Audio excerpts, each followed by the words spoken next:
Today, we're talking to our friend, Frankfurt-based brand strategist, Alex Shapiro. Alex, tell us about yourself. Hey, David. Thanks so much for having me here. I always enjoy speaking to you and getting your amazing insights. I'm born and raised in New York City, so I was constantly around brands, especially fashion brands. I worked originally in investment banking in New York City before I left the industry to work in telecoms, especially data communications, and came over to Europe to work with phone companies and solutions providers. And eventually, after I got, I guess, somewhat disappointed by missed opportunities from telecom providers like Deutsche Telekom or others, I moved over into advertising and started working with a German agency called Springer Nakobi, and then found that advertising and digital were mashing up together and started working for people like Accenture and IBM and others. Moved to China, where digital is obviously at an amazing level and where brands are also have incredible connections. So now I'm back here in Germany dealing with some of the aftermath and the messes, as well as some of the successes. Okay, thanks. Great to have you here. We talk quite a bit, but our conversations normally tend to steer towards celebrity brand collaborations, which I know is a hotspot, passion point of yours. And I guess what I'd like to talk about today is a proposition. There's lots of them. They've been in the news recently.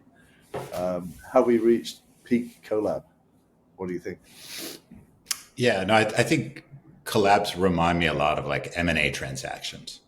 So mergers and acquisitions are looked at by the investment banking industry and by numerous consultancy studies that are around 80% of all acquisitions don't work. And don't work means that it was a bad investment, didn't generate returns. I think we're probably at a similar rate now for collabs. So I think collabs are usually high risk, often high cost, especially when they're done with celebrities. So you might want to have a portfolio of collabs. But I think in general, people are leaning into collabs because they're easy to do. They very often have limited product launch numbers. So if you make 50 or 60 of a limited edition product, it becomes a desirable item just because of its scarcity, even if it doesn't generate brand value. So I think in most of the cases now we're seeing an overexuberance in collabs, just like we have seen in the M&A market, and often overexuberance for acquisitions. And this, of course, raises prices and makes proper returns difficult. Got it. So if that's the case, why are we seeing so many of them? Well, I think one of my favorite excuses for most things that happen over, I think, the last 10 years that don't seem to make any sense is just straight up laziness. I mean, collabs are a lot of fun to do. They're really easy to do. They're easy to convince your board of directors, wow, we're going to do something with this A-list celeb who you'd like to have lunch with anyway. You can always do the other favorite childish response, which is, but mommy, all the other kids are doing it. I think that there have been some really great examples of collabs, especially 10, 15, 20 years ago, and even over the last 5 years that have done really well. Just like there's been some acquisitions that have been brilliant. And they get held up as shining stars because just like M&A advisors, collab advisors are out there and they're pushing the good cases and not really mentioning the bad cases. Okay, so it's kind of survivorship bias. Yeah, definitely. Perfect term. So what are some of the ones that have worked well in the last 5 years, let's say? I think if I go back a little bit more, if I can, because there's one that I wanted to talk a little bit about today, which everybody sort of forgets was a collab, which was Intel, when we saw Intel Inside. So when we were buying laptops from brands that we weren't so sure about, like Dell back in the day, or Acer, or some of the up and coming other Asian brands, we said, yeah, but it's got an Intel chip inside. Must be pretty good. Brilliant collab, helped both sides. Intel was once a superstar. Now, of course, because it's missed out on AI, it's gone the other way. Another one which I like, which again I think often gets forgotten, is Vibram, the soles. So when we put Vibram soles on very often elegant or more upscale or brand driven shoes, it sort of makes us believe that these are high quality shoes. These are shoes we can wear every day, that they'll last. And Vibram now has worked with numerous different brands and has a very clear ingredient like Intel for performance, for how it can enhance certain companies that need that legitimation of that performance. I'm not familiar. Another one, which is premium brand like Gore-Tex. Yeah, it's like Gore-Tex is a perfect example. Vibram is a sole, and it's been used by Puma, Nike, Adidas. It's been used by top luxury fashion brands, and it was used by Prada back in the day. And it just sort of says this sole will last. And Vibram soles are fairly expensive, so it gives you that nice uptick. And it was tremendously successful for quite some time. I think another one was really important, which people also forget about, was the collab, which included also a big investment between Microsoft and OpenAI. And when Microsoft sort of said, we're okay with AI, and pushed heavily and started increasing the products, it did really well. And now, of course, Microsoft is leader in the industry because of the collabs. It didn't invent AI. It was somewhat late to the game, but it did the right kind of a collab with the leader, and it picked the right horse. Super great. Another one, which is a little bit older, and I'll come up to some more recent ones, was obviously Nike and Michael Jordan. And the key thing here was not just that his airness is amazing, but it's the length of that collab. How long, how deep, how much they invested. So when we think of Michael Jordan and Nike, it's totally authentic. It's totally legitimate. We can't even separate the two, even though they're clearly very different individuals and organizations. And Mike has had some problems over the years, but somehow that commitment has allowed them to stay together. I think that's in stark contrast with Nike and politics. So I think Nike has good politics. I think the way in which they express those politics, whether it's racial issues, sexual issues, et cetera, is very heavy-handed, very heavy on communications, not heavy on product, not heavy on doing in the community, not heavy on customers. So lots of celebs, lots of big statements, lots of flashy ads, but not a lot of doing on the ground, as opposed to something like Ralph Lauren that worked with Wimbledon really well and has worked with them for years, focused on the ball boys and ball girls, moved out, very believable, very consistent. I think a newer one like Levi's and Beyonce, again, products connected. Her album, Cowboy Carter, full of denim, full of Levi's. Interesting, her roots in Texas, again, which one, even though Levi's is a California-based company, still has a lot of that cowboy kind of culture, a lot of consistency. Denim is back now, especially baggy denim. She's a big woman, so I think that also helps a lot in terms of how they position the brand. Really, really, really spot on. Another one I love is Nespresso and George Clooney. Again, years and years. In the beginning, it felt a little tenuous, but when we start to think about him, his connections to his own mezcal brand, to food, to travel, to Italy, where he also lives part of the year with his wife, there's a lot of deep roots in it. And the more you think about it, the more they committed, it worked. Some of the more recent ones would be things like crypto and betting apps, which did a lot of work with celebrities, branding stadiums. These are tremendously wealthy organizations that used their wealth to solidify their legitimacy with people like Larry David, who did work with cryptocurrencies, and other A-list superstars that were able. Some of them also got into some problems, like Brady, the quarterback, Floyd, and other.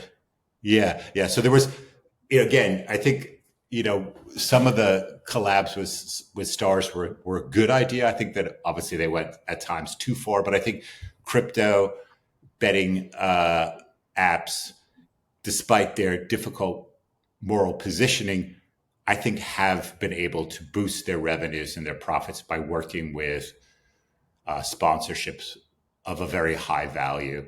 From a more down-to-earth perspective, I think Hermes and equestrian, or the use of horses, horse racing, very, very specific and focused, has been brilliant. A lot of other brands have tried to work with equestrian arts, but it's very, very hard. It's a very unique group. I think even back in the day, Rolex with golf really hit it because they stuck with it. Golf is a very elite sport. It's a bit on the boring side to watch, but if you're a golf player, you love it. And I think that kind of mechanism exactitude, which is part of Rolex watches, or at least should be. He connects with golf a lot in a way. And I think now for their moving into tennis, into other sports, seems a lot less believable, especially into the crowded Formula One. LV did a partnership with Abloh from LV back in the day where they did a G-Wagon together, very focused. He really put in the time and effort. It really felt like he built that G-Wagon together with them. And some of the more recent work by LV and Mercedes seems so superficial in comparison. And I think the last one I wanted to quickly mention, because I'm going to do some Gucci bashing, it's kind of easy with their revenues and profits falling so much, but Gucci did a collab with North Face that was brilliant way back in the day, when before a lot of the luxury brands started going into fitness, and it was beautiful colors. North Face had a quality product, especially about 5 years ago. And I think they really leaned into each other's strength and had a quality to it. The models they used, it had a sort of a technical yet fun, so outdoor yet fashionable. It was fresh when they did it at the time. Now we're overloaded with all of these kinds of sort of luxury and outdoor. I think Loewe and On did a pretty good job, even though it's a bit at the end, and now it's just way too much. Like the Timberland LV collab that was pushed by Pharrell because of his roots, for me, felt particularly fake, and of course didn't sell very well. Got it. So before we get on to the Gucci bashing, you just gave a long list of collabs, some of which were B2B partnerships more than celebrity collabs. Am I inferring here that if you're a brand and you venture into a partnership with a celebrity, you have to treat it like a business win-win transaction or relationship? Yeah, that would be nice. I mean, I think this is obviously the issue where people are saying, I need to juice my numbers. I want to get up my engagement rates. I want to get some headlines. I want to get out there. I want to be seen.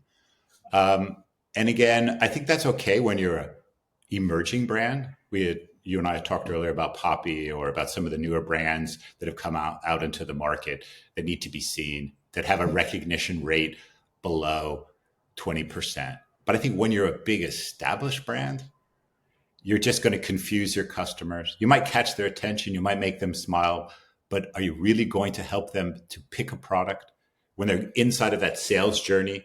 Is it going to make them buy? Is it going to make them buy full price instead of discount? I think then it becomes a lot more difficult. And people aren't thinking about it. They're just saying, wow, look at the cool engagement rates we got.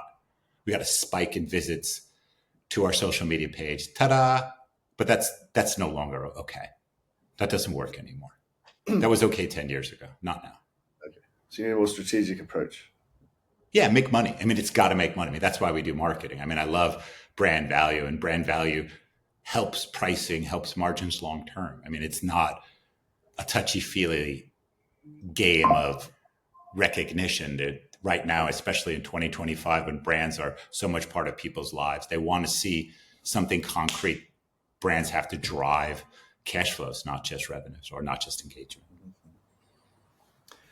Got it. So which ones, in your view, have really missed the mark in the last few years? Yeah. So I think I mentioned this earlier. I think Nike and with their work with politics just confused people. Nike's revenues have fallen apart.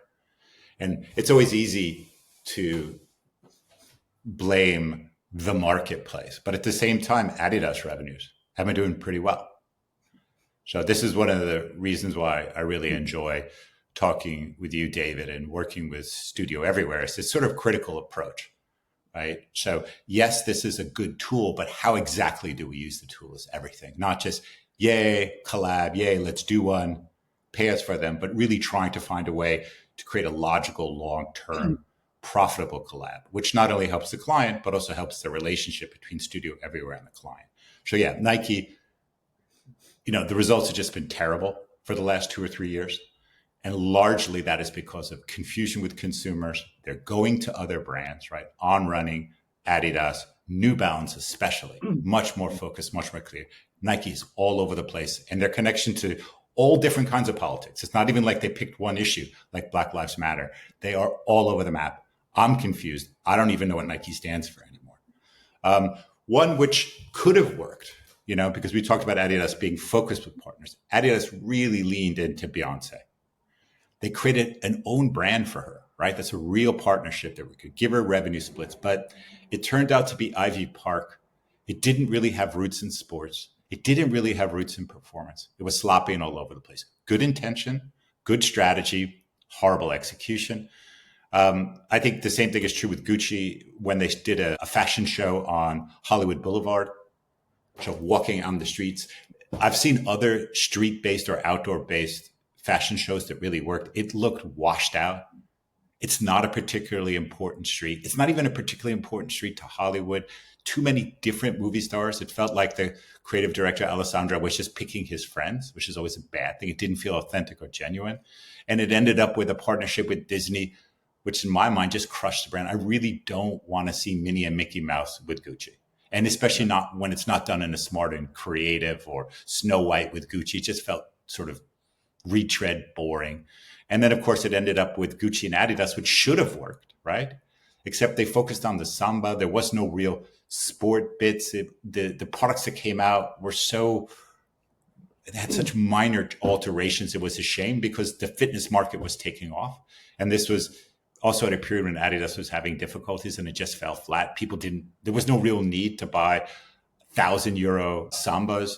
I think in the end of the day, it did pretty good for Adidas, sort of brought them up in the price points and the creds, and they would later raise the prices while Gucci just washed out. I think after LV did a pretty good job with Fortnite in the beginning and then washed out when it went into the metaverse. Also with the Olympics, huge expenditures, lots of exposure, revenues collapsed during that period. So I can't see what the Olympics and that gigantic expenditure did for LV, but crash their margins and crash their revenues. Same thing with you can see the fall of LV completely connected to Pharrell. Why he's working with the creator of Bathing Ape, other than they've been friends for 30 years, just like he's been friends with Jay-Z for an extended period of time, doesn't make any sense to me. Sort of a similar, sort of strange, old romantic view between Boss and Beckham, David Beckham with their collection. Recent quarters for Boss, terrible revenues, falling margins, everything is flat, doing nothing. They spend so much money on the Boss Beckham relationship. It should really be pulling up all the revenues and performance of the company. Should be like a sugar rush, but it's not there. And I think what's really sad is that Beckham did amazing things. I don't know if you remember with H&M. Totally believable, like a road trip with an RV. But yeah, that just seems sad. Canada Goose also had problems with its revenue. They started working with Haider Ackerman, who's also at the same time the creative director of Tom Ford. So he's Canada Goose and Tom Ford. Tom Ford is totally above Canada Goose, hasn't done anything. They renamed it Snow Goose because we need another brand, which I don't understand. And unlike Ivy Park, it just didn't even have that differentiation or separation to have a chance, as we saw much more with sort of like a North Face or a Gucci working much better. This just felt flat, wannabe, trying to be fashionable, faded out. And I think the last tale, if you can remember a couple of years ago, is how everybody piled into the metaverse, how everybody got burnt and nobody talked about it and nobody learned about it. And I think there again, it's stop chasing things you don't understand and stop crowding into it. It feels like, when everybody starts investing in a tech stock, sort of crowd into it. I understand that kind of a momentum trade. I don't understand it with branding, because the things that I've also loved talking with you about, David, and working with Studio Everywhere is this idea of differentiation, especially in these categories that are highly emotional. You need to be separate, different. And again, the companies like Hermes, whose revenues are skyrocketing, moving up consistently compared to LVMH group brands or carrying brands. I think the same thing can be said for Bruno Cocelli and some of the other brands out there that are keeping it focused. Adidas, as I just mentioned, is also doing much better. That the brands that don't over collab, that keep it focused on their customers and products, just outperforming these days. And the results are very clear. Ralph Lauren, for example, also very, very clear focus, very, very clear efforts. Their revenues are taken off, as opposed to brands like Calvin Klein that are getting spattered or scattered.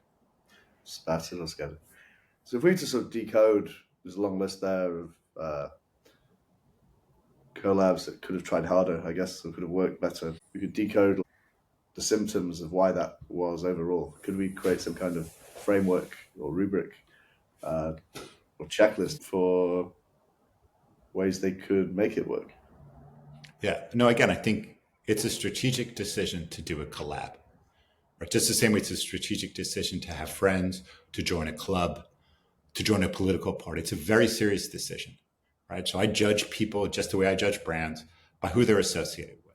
So again, working with an organization like Studio Everywhere, you can set those strategic frameworks, look at a return on investment, learn from it. We talked earlier, just like M&A transactions, you should have a portfolio of collabs. You should compare. You should quickly end the collabs that aren't working and then lean into the ones that are. And if something is working, like Ralph Lauren and Wimbledon, lean into it. Make it a long year relationship, right? Nespresso Clooney, many, many years. So I think this is the issue: is have a portfolio, clear framework for how to judge and execute, and then go forward. This isn't going to take away from the fun that collabs can do, the spontaneity. I mean, there are collabs out there that I love that suddenly just work, that make me smile, that make me laugh. And there's others that just feel really, really tired. So one of the things I like about collabs, like we saw with Intel or Vibram that I mentioned, or some of the other like Gore-Tex, et cetera, these kinds of ingredients, is they've allowed companies to raise prices, right? So Adidas, when they worked with Gucci, suddenly Samba's worth €1,000, right? That makes sense for Adidas. But for Gucci, did it really make sense? Suddenly there was a cheap product out there. Adidas was collabing with a lot of other fashion brands, so it kind of got washed out. And I think in the end of the day, if you do it properly, a collab should reduce your media costs, right? So if you do decide, we know that Kim Kardashian does a lot of collabs. So by agreeing to pay her fee to be part of your collab, it should reduce what it would have cost to reach a specific audience. We talked about often in the past Kylie Jenner, who's worked with brands. She's working now with Prada. We'll see if that makes sense. That feels a little bit on the weird side. Prada's already fairly well known. Why would you do that collab? So I think those are important issues. And again, that differentiation we talked about, Kith and ADL are Aimé Leon Dior are brands that have a very funky, different design focus and are often collaborated with brands like a New Balance, for example, has had a tremendous collaboration with Aimé Leon Dior to push them into a more sort of street vibe feel. And I think that can work. But again, I think you need to work with an external party like a Studio Everywhere to determine how much of it is personal preference and how much of it is market preference. Talk to your customers. I don't understand why people don't go online and say, hey guys, we're looking at these 3 collabs with these 3 luxury brands. Which one do you think work? So make it more of an interaction with your customers, something fun. And if you vote and participate, you can be one of the people that gets one of the limited edition products. And I think that's the other issue too, is who gets the limited edition products? It's often influencers. It doesn't feel like part of the customers. And so the collabs, instead of being something you reward a loyal customer with, becomes something that you use just to get hype and people feel left out. I think that's happened a lot with a lot of the Nike drops over the years. It sort of felt like this strange elite community. Things were set on resale at very high prices, and that doesn't feel particularly smart or long-term oriented.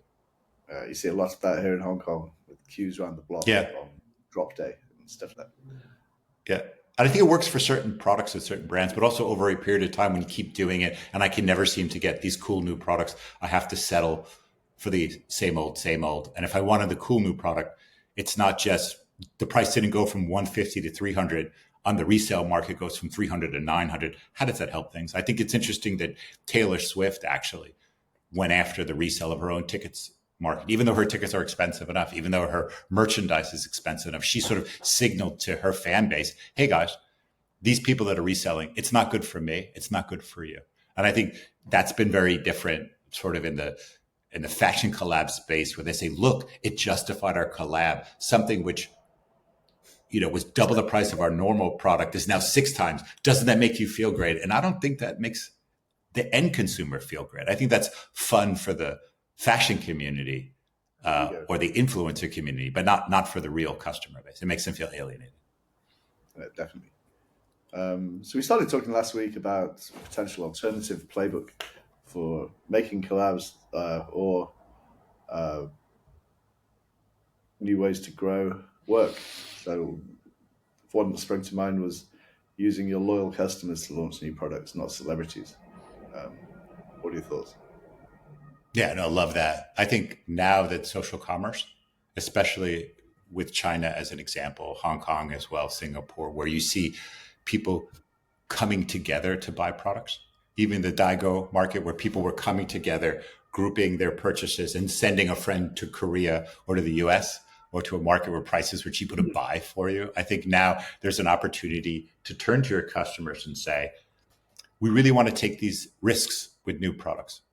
There's something really cool we want to do. We want to work with an unknown designer. We want to work with a lesser known brand. What do you guys think?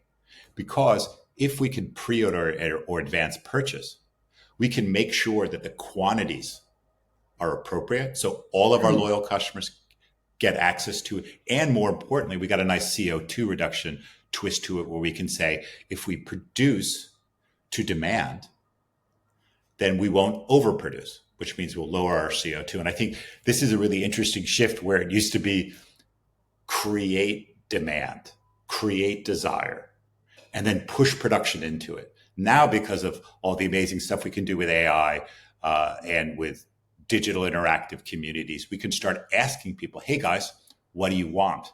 Tell us what you want. Who should we be collaborating with? So it all of a sudden becomes we products, our products. And I think for brands that don't own their manufacturing, this is really important. I think for a brand, obviously like Hermes, that owns its manufacturing, that does most of its production in-house, it can sort of bring things out. I think you've seen brands like Barbour that can focus on quality.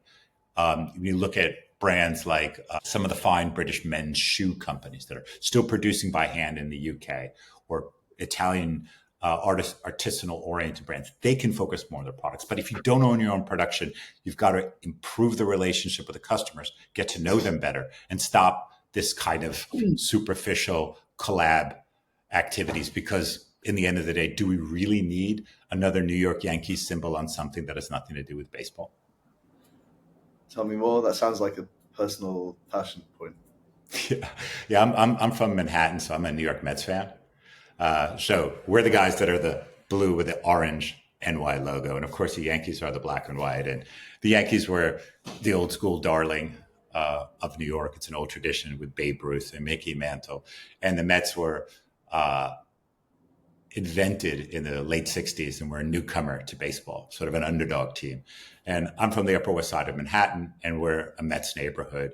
There are other neighborhoods like the East Side of Manhattan or South Bronx, for example, or I would say Brooklyn, which is much more of a Yankees area, while Queens, Staten Island, more of a Mets area. So it's very sort of regional, very similar to sort of British football clubs. So whether you're Chelsea or Arsenal, it's a big deal and has a lot to do with your neighborhood. So I'm very much of a proud New York Mets fan. And every time I see a New York Yankees hat, I just get enraged. You know, like, those are the bad guys. Those are the guys we want to beat. And to see that logo get used over and over again, where it suddenly no longer became the symbol of a baseball team, or even that somebody like Jay-Z who says he made it more famous. So it was then suddenly about hip hop, and now it's suddenly about tourism, and then it's suddenly about Gucci. So it's one of these sort of brands and collabs that, again, it's the difference between being a tourist and being a fan.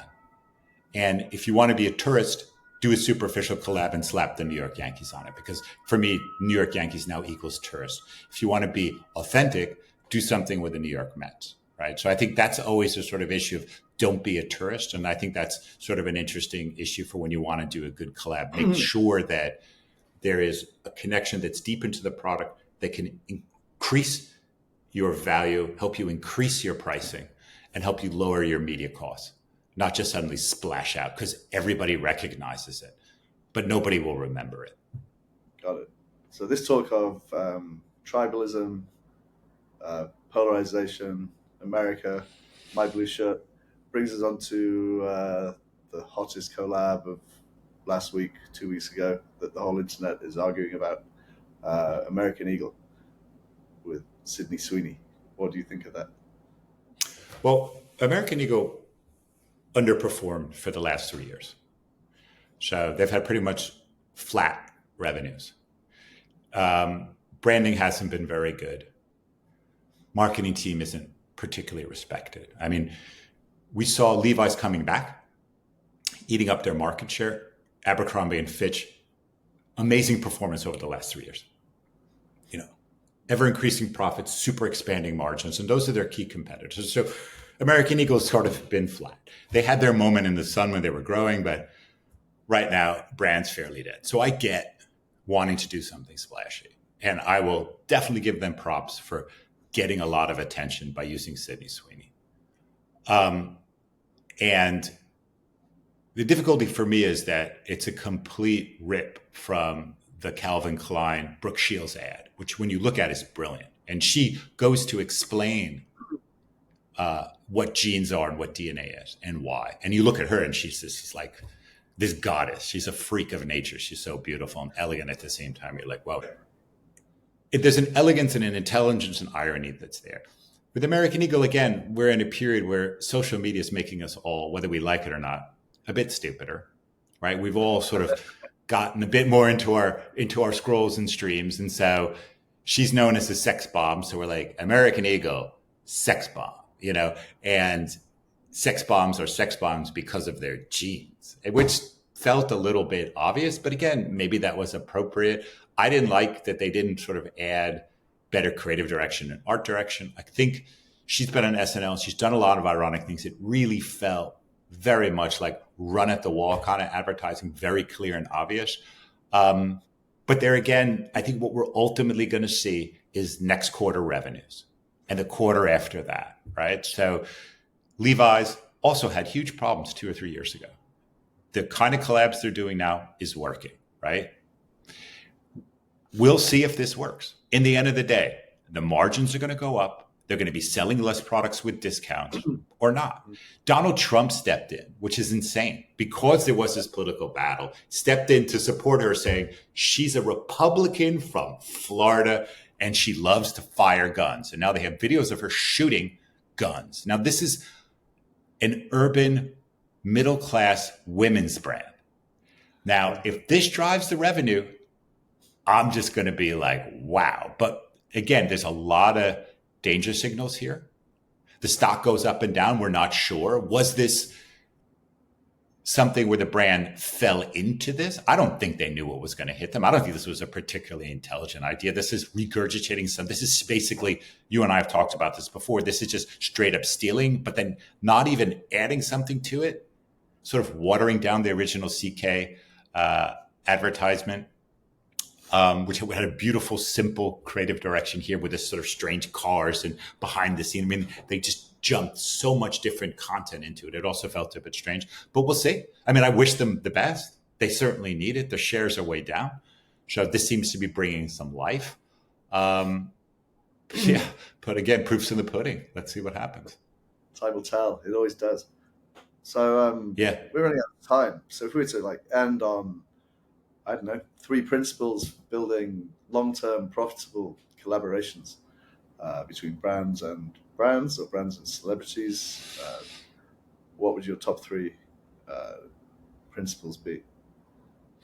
Well, I think you should develop a portfolio of collabs, right? If you're going to go that way, if you're going to use external promotion partners, right, that are not coming from within your company, then create a portfolio, talk to studio everywhere. I think you need to set those benchmarks, set aside some funding that can be redistributed or reallocated based on what's working. If you don't need short-term results or the sugar rush of engagement from an external celebrity that has a big following, then I would follow what you had mentioned earlier, which is look at your customers. Collaborate or cooperate with existing loyal customers, right? There are companies like Tiffany's, Porsche that have such amazing customers, even Rolex. I think their customers are more interesting than almost anything else. They've already formed themselves into communities. They're Porsche driving clubs. Tiffany's is an essential part of family gatherings like weddings, or they make trophies for Wimbledon or for the NBA. To sort of go deep into those communities, find out true heroes, and then elevate those heroes by using them as spokespeople instead of necessarily celebrities. And I think the last thing is try to go back to those things like with Intel that we both discussed. Find a collab partner that really helps your product, right? That really brings it. And I think that's one of the interesting things with J.W. Anderson and what he did at Loa and what he hopefully can do at Dior is finding clever ways to mash up or bring together different product expertise, production capabilities, different kinds of materials. And I think now people are just kind of burnt out. There's a whole issue of trust, right? What's real, what's fake? And that, again, what worked as a collab 10 years ago, 20 years ago, I think now take your time, right? Work with an external partner, find something, talk to your customers, really like carefully brew it instead of saying, hey, Sydney Sweeney's the hot woman. Let's jump on board. And don't forget, Sydney Sweeney's done already over 20 collabs. Why are you getting involved with somebody so late while some of the better collabs were done with people or with brands that people didn't know about yet? So I think there's a huge issue of surprise, authenticity.